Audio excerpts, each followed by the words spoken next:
Hey, normally it's the New York City skyline there behind me. It just started another snowstorm, so I was curious if the inner fire works again.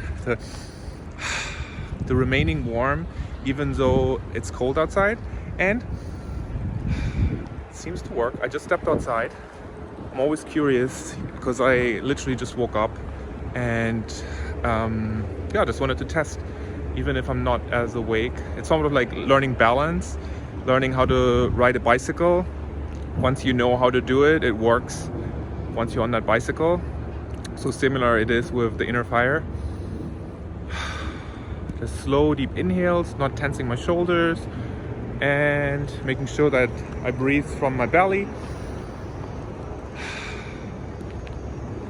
Yeah, and then it's really pleasurable.